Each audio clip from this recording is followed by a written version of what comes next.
sé que mi Cristo vive. En la palabra de Dios, la Biblia, hay un mensaje para ti, para mí y para toda la humanidad, el Evangelio de Jesucristo. Certeza es la razón, la existencia. Certeza es el alfa y omega. Un mensaje para ti. Todas las semanas, en este canal de radiodifusión cristiana, Luz a las Naciones, un estudio expositivo de la palabra de Dios, edificando sobre el verdadero fundamento de los apóstoles y profetas, siendo la principal piedra del ángulo Jesucristo mismo. Que ni lo alto ni profundo. Síguenos en directo o en cualquiera de nuestros canales y recuerda que Dios tiene un mensaje para ti. Que Dios os bendiga y edifique a través de su palabra. Amor de Dios, certeza, yo sé que mi Cristo vive. Certeza, para Él no hay nada imposible. Certeza, es la razón, la existencia. Certeza, es el alfa y omega.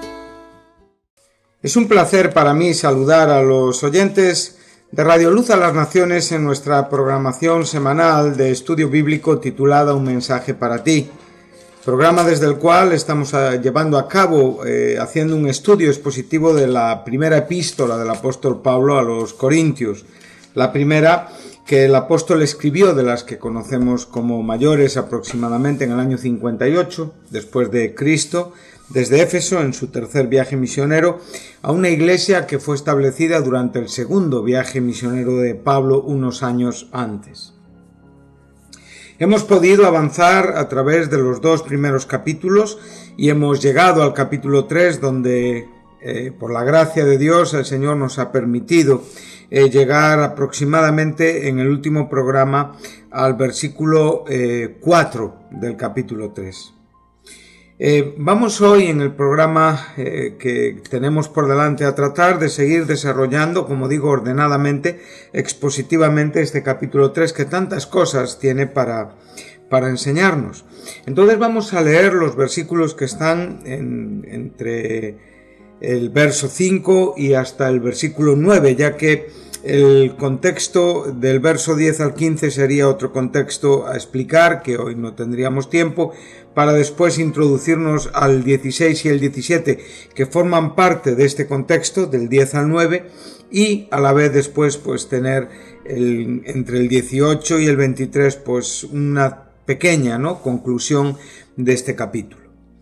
Entonces, como hemos dicho en el último programa, Pablo, en medio de la dificultad que está teniendo por su propia preocupación con sus hermanos, los creyentes de la iglesia de Corinto, como siempre aquellos que fueron santificados en Cristo Jesús, llamados a ser santos, con ese término tan maravilloso, ese verbo griego, kaleo, que nos está enseñando, realmente que la acción experimental de estos creyentes de Corinto se inicia, se origina en la voluntad de Dios, en el propósito de Dios por el cual son llamados, exactamente igual que el propio llamado del apóstol, que él también reconoce, llamado a ser apóstol de Jesucristo por la voluntad de Dios. Esto es lo que nos dice el versículo 1 del capítulo 1.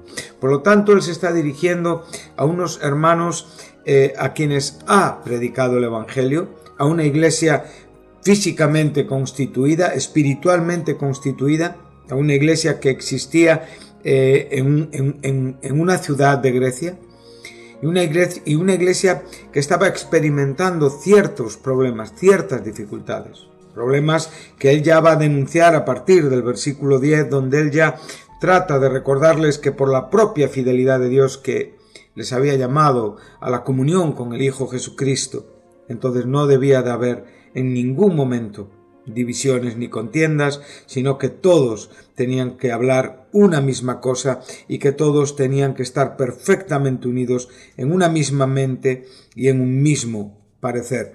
Esto no está diciendo que todas las personas tengamos que pensar igual en todo. No, por favor.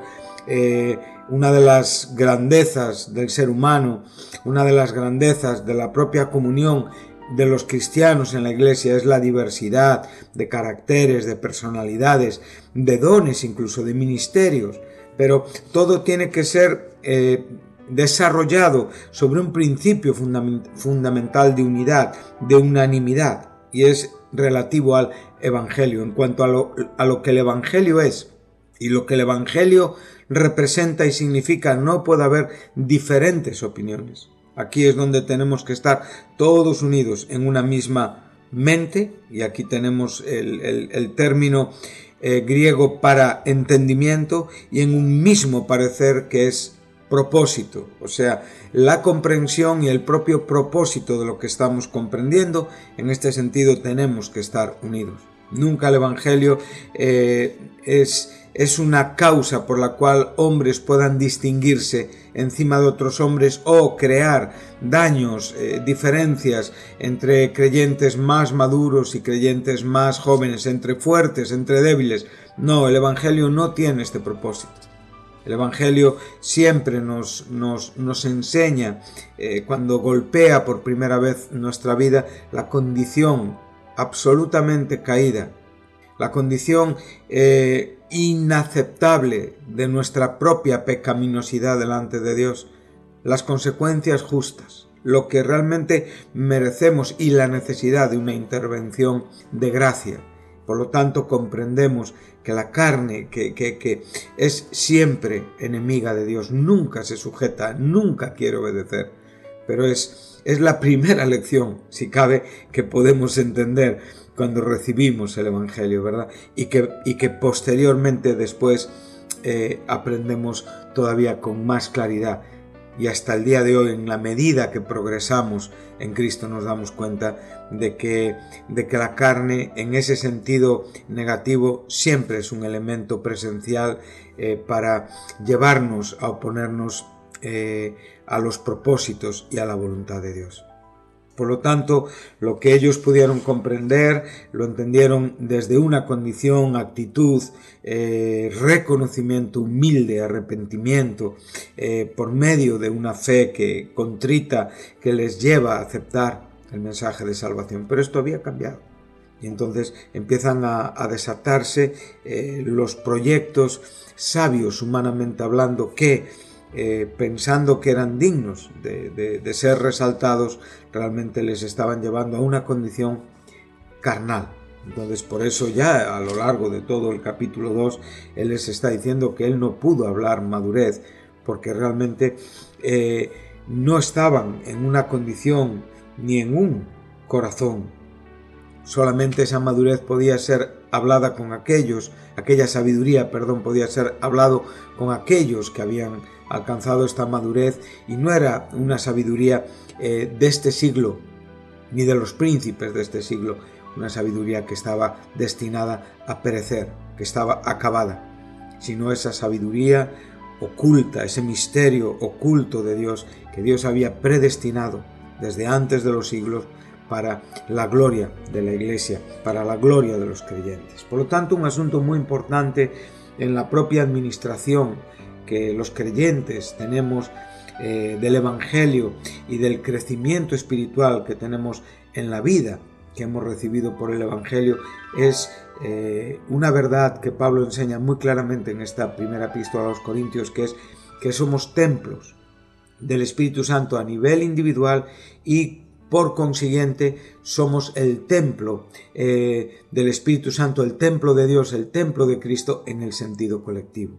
Y esto es lo que estos corintios tampoco habían comprendido, porque se habían convertido en estiletes, en generadores de daño en el propio cuerpo, que debería de estar viviendo bajo un mismo propósito y bajo un mismo pensamiento, una forma de pensar. ¿Por qué? Porque ese cuerpo tiene una sola cabeza, y esa cabeza es Cristo. Por lo tanto, comprender y aprender a vivir tanto en la responsabilidad de ser templos del Espíritu Santo individualmente, comprendiendo la importancia, la relevancia, como bien se nos enseña en el capítulo 6, unos capítulos más adelante, que no podemos ignorar que somos templos del Espíritu Santo, que realmente hemos sido comprados por precio, que no nos pertenecemos a nosotros mismos y que realmente debemos glorificar a Dios tanto en el Espíritu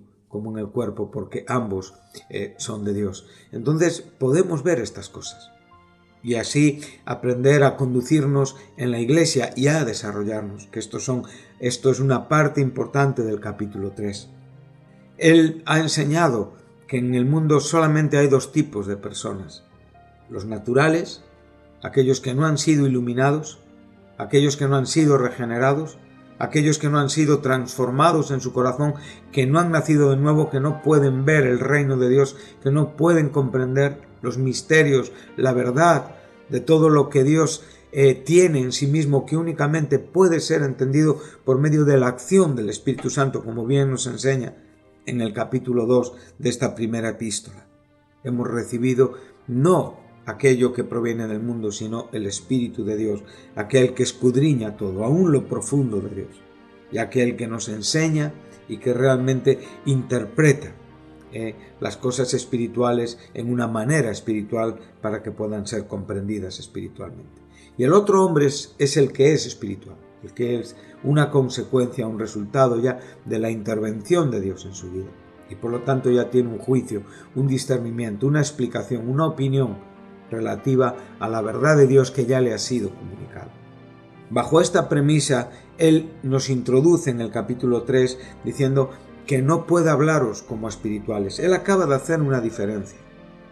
Los cristianos de Corinto no son naturales, no son hombres naturales, perdón.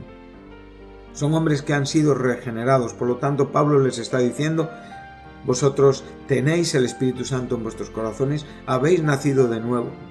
No sois medios cristianos, no habéis sido salvados a medias, no habéis perdido vuestra posición salvífica. No está diciendo esto. Pablo no debemos derivar la teología hacia donde a nosotros nos apetece o nos conviene, o sencillamente sacar conclusiones de nuestra propia fabricación. No, aquí lo que Pablo les está diciendo es que son espirituales y como tal tienen el Espíritu Santo, pero sin embargo, siendo espirituales, no puede hablarles como espirituales y les tiene que hablar como a carnales. Y aquí hemos visto estos dos adjetivos que se van a repetir deliberadamente entre el versículo 1 y hasta el versículo 4, donde Pablo va a combinar dos adjetivos. Uno es sarkinos y otro es sarkikos. Y uno nos habla de lo que estamos hechos y otro la apariencia que tenemos. Entonces Pablo les está diciendo, y usa el primero, que como dije, no hay ningún tipo de pecaminosidad en ser de carne. Nosotros vivimos en la carne y ahora me estoy refiriendo al sentido normal. No hay nada malo, somos seres humanos, estamos en un cuerpo de carne y por lo tanto la propia vida de la carne la tenemos en nosotros. No estamos ahora hablando de la carne, de ese término sarx en el sentido espiritual, bajo el dominio, la intención, bajo la iniciativa del pecado. Somos hombres, esto es lo que les está diciendo, pero ahora sí que va a usar una cierta, va a introducir un elemento peyorativo, con una cierta ironía, donde realmente le dice que son niños en Cristo. Este era ya un problema de comportamiento. Y realmente en esa manera cariñosa de hablar, aquí Pablo no les está elogiando, porque él va a usar espirituales, niños en Cristo, carnales, y también viandas y leche. Por lo tanto, él les recuerda que les dio leche cuando les predicó el Evangelio, pero que ahora mismo no pueden comer alimento sólido, aunque ellos sí piensan que están alimentando sólidamente, pero lo que ellos llaman alimento espiritual no es otra cosa que el resultado de sus propias ideas de sabiduría contradictorias con la sabiduría de Dios, que es el Evangelio. Y en esta tesitura y en esta situación, entonces ellos Pablo les está enseñando que son niños en Cristo, porque en la misma manera que no eran capaces de beber en el principio, cuando comenzó todo, no son capaces ahora. ¿Y por qué no son capaces? Y ahora es cuando va a introducir deliberadamente el segundo término para carnal, que ya sí lleva un elemento exhortativo, ya lleva un elemento que incluye pecaminosidad, que tiene que ver con esas contiendas, con esas divisiones y con esas acciones incoherentes e inaceptables que los creyentes y los cristianos nunca debemos de desarrollar en la iglesia. Y entonces le dice: vosotros sois carnales. Y aquí lo que les está diciendo es que viven, parecen, tienen la apariencia de simples hombres naturales. Y ahora vamos al versículo que vamos a ocuparnos hoy. Dice así: ¿qué pues es Pablo y qué es Apolos? Él ahora va a reducir en el versículo 12 del primer capítulo. Él va a mencionar 4 nombres: Pablo, Apolos, Cefas y Cristo. Aquí ya lo reduce a él y a Apolos y está diciendo: servidores por medio de los cuales habéis creído, y eso según lo que a cada uno concedió el Señor. Yo planté, Apolo regó, pero el crecimiento lo ha dado Dios. Así que ni el que planta es algo, ni el que riega, sino Dios que da el crecimiento. Y el que planta y el que riega son una misma cosa, aunque cada uno recibirá su recompensa conforme a su labor, porque nosotros somos colaboradores de Dios, y vosotros sois labranza de Dios, edificio de Dios. Y ahora él va a iniciar un contexto. Hasta aquí él va a estar haciendo una analogía, en cierta manera también nos parece una metáfora, entre la iglesia y una labranza, un campo, ¿sí? Evidentemente él va a ponerse juntamente con Apolos, con agricultores que trabajan en ese campo que tiene un dueño, y después él va a usar, como digo, otra metáfora que es edificio de Dios, para ya hablar de otras cosas que tienen que ver con los maestros que están sobreedificando, trabajando con sus ministerios en la iglesia. Este sería otro tema para ocupar en próximos programas. Pero ahora él lo que va a mostrar es la importancia de cómo ellos trabajaron y de cómo ellos trabajan y cómo los corintios deben de trabajar siguiendo el modelo que ellos han presentado y ellos han enseñado bajo esta analogía, ¿no? Entonces dice así, como digo, el versículo 5 está siendo, se deriva directamente de esas preguntas retóricas que entre los versículos 1 y 4 ya hemos mencionado hace un momento. Les está recordando, evidenciando nuevamente la mala forma de comprender el Evangelio en sus propios corazones por las propias prácticas divisorias y pensamientos que ellos tienen en cuanto a la iglesia y a sus propios ministerios. Como digo, había una cierta jactancia, había un cierto orgullo de pertenecer a algún maestro en particular. Y bien claro ha dejado el propio apóstol que ninguno fue bautizado en el nombre de Pablo, ni tampoco Pablo había sido crucificado por ellos. Y es curioso que en este contexto él ha reducido los 4 nombres, que eran Pablo, Apolos y Cefas, y Cristo, a Pablo y Apolos. Pero si pensamos un momento, reflexionamos, veremos que hay una cierta igualdad entre Pablo, Apolos y Cefas. Bueno, yo creo que Pablo y Apolos eran mucho más influyentes en la iglesia de lo que fue Pedro en la iglesia de Corinto, por supuesto. Ya digo, tanto entiendo en el sentido físico, personal, pero Pedro no deja de ser una parte de la propia enseñanza de la Iglesia, de esta primera Iglesia. Por lo tanto, la presencia, digamos, de la facción judaizante, que puede estar perfectamente representada por el propio Pedro, está presente, y sabemos perfectamente que muchos creyentes venían de la religión judía, en la misma manera que muchos creyentes venían de la vida pagana, que era terrible, ¿no?, en esta ciudad, y hemos hablado otras veces, ¿no? Pero cuando dice yo soy de Cristo, ahí tenemos a un hombre, a alguien que es infinitamente superior. Su personalidad es mucho más relevante que la de cualquier nombre o persona que se nos enseñe en la Biblia. Él es el nombre sobre todo nombre. Él es la persona sobre todas las personas. ¿Qué hay de malo en decir yo soy de Cristo? Yo trataba de tener una reflexión en cuanto a esto. Yo digo, ¿y cuántas veces hemos dicho todos nosotros somos de Cristo? Pero el asunto aquí no es decir yo soy de Cristo desde un corazón humilde, entendido, responsable. Tampoco hay nada malo en decir yo he tenido tal pastor o tal persona ha sido influyente, una buena y santa influencia en mi vida. Yo he aprendido mucho de muchas personas que el Señor ha puesto en mi camino y sigo aprendiendo. No hay nada malo en identificarse con una postura doctrinal, en ver una referencia en el cristianismo de otras personas. No hay nada malo en todo esto. El asunto tiene que ver con la jactancia o el orgullo, que lo que expone realmente es una acción divisoria, controversial, dañina, perjudicial, que lo que está escondiendo detrás de una aparente fidelidad es un orgullo claramente expuesto y evidentemente una mala comprensión del Evangelio.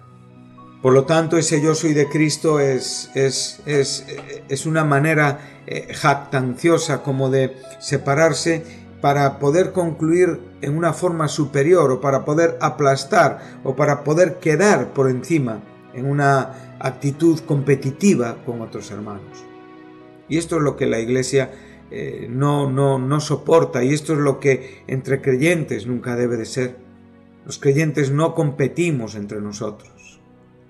Los creyentes competimos únicamente para poder, si existe este término tan habitual en el propio Pablo, que muchas veces usa, ¿verdad?, el ejercicio físico, las diferentes competiciones atléticas para enseñarnos cómo un creyente debe de ser y cómo un creyente debe de andar. Competimos para alcanzar, juntamente con nuestros hermanos, esa corona incorruptible, esa corona de la gloria, ese premio en el supremo llamamiento. No estoy compitiendo para mostrar en la Iglesia que soy superior a otros hermanos, que mi teología es más precisa, que he aprendido más cosas y que otros son menos entendidos que yo. Esta era la sabiduría de los corintios. Esto nunca es bien recibido en la Iglesia. Esta forma de jactancia no proviene de Dios. Y esto es lo que tenemos que evitar.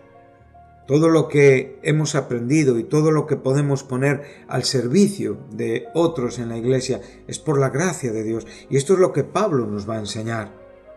Él va a decir claramente ya en el versículo 5 como respuesta, como digo, a esas actitudes y como una consecuencia de esos 4 primeros versículos.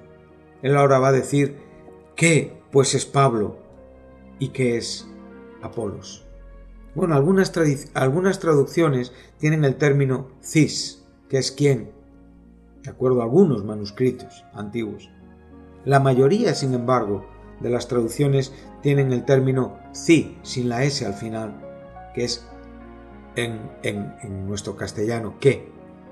Por lo tanto, parece que esta forma, este qué, que en algunas traducciones es quién, en nuestra Reina Valera es qué, pues lleva la intención clara del autor inspirado de sacar el enfoque de las personas, o sea, de todos los hombres anteriormente mencionados, Apolos, Pablo y Pedro.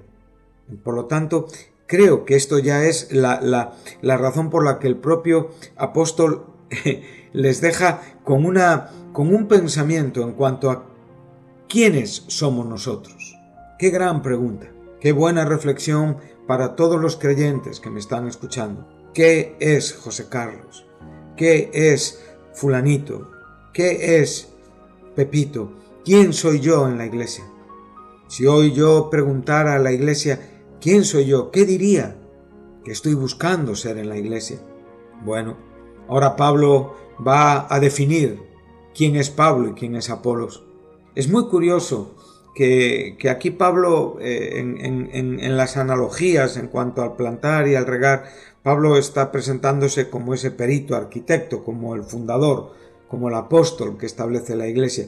Y Apolos lo está presentando como ese maestro que realmente se dedicó a enseñar en la necesidad y el alimento y el propio desarrollo de la iglesia. Y a la vez otros maestros, que por supuesto aquí no se nos mencionan, pero lo que sí se nos menciona era la complejidad de lo que estaba pasando. Y entendemos que Apolos, aquí Pablo lo está resaltando como un compañero suyo, como un compañero en las tareas agrícolas, en la labranza de Dios que es la iglesia, y como un colaborador de Dios, y aún en la propia unidad que veremos más adelante, de trabajo y de visión común, cada uno tiene su labor. Entonces, estas cosas tienen que enseñarnos. Pero ahora él va a definirse. ¿De quién estamos hablando? Estamos hablando del escritor de la mayor parte del Nuevo Testamento. 13 libros del Nuevo Testamento llevan su autoría.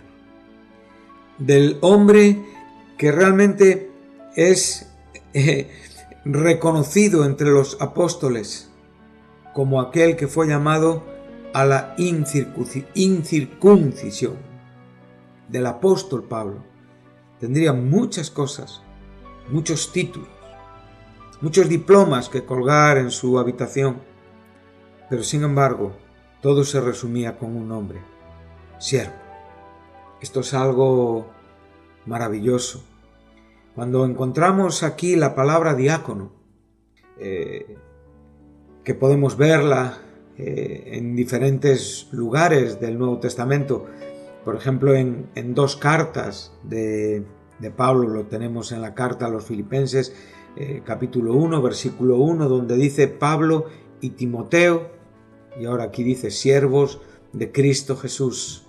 En la primera epístola de Timoteo, donde él está refiriéndose tanto a los requisitos de los obispos y los diáconos, debemos de entender que los obispos y los diáconos son, digamos, los dos oficios más importantes de la iglesia en ese momento, y que en cierta manera son como un resumen de un todo, ¿no? Sabemos que Pablo nos enseña en Efesios 4 diferentes ministerios que tienen también pues un carácter oficial en el sentido de oficio en cuanto a apóstoles, en cuanto a profetas, en cuanto a evangelistas, pastores y maestros.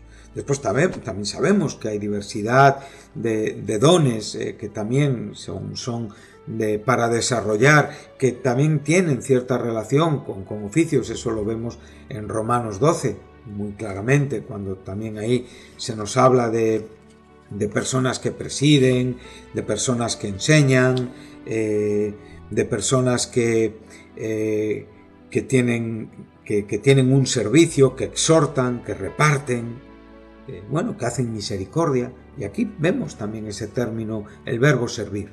Por lo tanto, como digo, en estos dos oficios principales, que es el de obispo y el de diácono, debemos de encontrarnos los creyentes. Yo creo que todos los creyentes deben de tener una santa y justa aspiración de servir en la iglesia como diáconos o como obispos, ya que no hay nada malo en anhelar el obispado, como no hay nada malo en anhelar el diaconado. Lo que creo que es importante es comprender, evidentemente, el espíritu, realmente la importancia, el carácter de este oficio. Recordamos que Pablo cuando en la primera epístola a Timoteo, en el capítulo 3, en los versículos 8 y 12, él nos está hablando de estos diáconos, está enseñando posteriormente cómo debe uno de conducirse en la iglesia, que es la casa de Dios, la iglesia del Dios viviente, columna y baluarte de la verdad. Por lo tanto, guarda una relación muy importante, es lo que ha escrito previamente antes de decir esto. Entonces él nos enseña que los diáconos tienen que ser dignos, no tienen que tener, tienen que ser honestos, no tienen que tener doblez. En la versión de las Américas dice de una sola palabra. El verso 12 también dice que los diáconos sean maridos de una sola mujer y que sean buenos gobernadores de sus hijos y de sus propias casas. Por lo tanto, esta verdad tiene que pesar en el corazón y debe de ser una meta, que cada creyente sea un diácono en la iglesia, un servidor. Y esto es lo que aquí el apóstol, el fundador de esta iglesia, el perito arquitecto, él se está reconociendo primeramente como un siervo. Esta palabra nos está llevando directamente a la persona de nuestro Salvador, a la persona de aquel que se entregó por nosotros, a la persona que realmente nos dio esa gran lección cuando él dijo: el Hijo del Hombre no vino a ser servido, sino vino a servir y a dar su vida por la libertad de muchos. Esto es lo que tenemos que tener en mente. Yo creo que es lo que Pablo está teniendo en mente. ¿Quién es Pablo? ¿Quién es Apolos? Servidores. Y cuando pensamos en ser servidores, tenemos que pensar en el máximo ejemplo, en la máxima referencia, en el siervo por excelencia, en el siervo de siervos, en aquel que dejó lo que era suyo, en aquel que no estimó el ser igual a Dios como un derecho a que aferrarse, en aquel que se humilló, dejando su lugar, ese lugar que tenía con el Padre antes que el mundo fuese. Esa persona que realmente tomó forma de hombre, hecho semejante a los hombres, y que en esa condición de hombre se hizo obediente hasta la muerte y la muerte de cruz. El Señor Jesús les enseñó a los discípulos en el capítulo 4 de Juan, después de que la samaritana ya marchó y ellos llegaron y empezaron a hablar acerca de la comida. Él les dijo: yo tengo una comida que vosotros no sabéis. Mi comida es hacer la voluntad de Dios y acabar su obra. Esto tiene que ver con la propia vida ejemplar de nuestro Señor y la conclusión, ese cenit llevado a cabo por la entrega de su vida en la cruz. Si nosotros queremos entender qué es servicio o qué significa ser un siervo, tenemos que ver hacia ahí. Pablo tenía a Cristo como su referencia. Y por lo tanto, cuando él está diciendo aquí, ¿quiénes somos nosotros? Es para abatir la jactancia, la mala comprensión del Evangelio de algunos maestros jactanciosos que estaban afectando a la iglesia en general. Por lo tanto, queridos hermanos, sabemos que hoy, muchos siglos después, en la iglesia sigue habiendo personas fraudulentas, maestros fraudulentos. Vemos muchas formas de cristianismo que no honran la palabra de Dios, que no honran a Dios. Por lo tanto, que en este día podamos tener esta reflexión. ¿Qué somos nosotros? Y que podamos concluir con esta respuesta. Siervos, por medio de los cuales otros pueden creer en el Evangelio. Que Dios les bendiga y les espero en el próximo programa para continuar con este estudio de la primera carta del apóstol Pablo a los Corintios, que es, como digo, tan rico y tan lleno de enseñanza. Seguiremos en este contexto, en esta analogía que el apóstol está haciendo en cuanto a la iglesia como labranza de Dios y a él y a Apolos como los que plantan y los que riegan.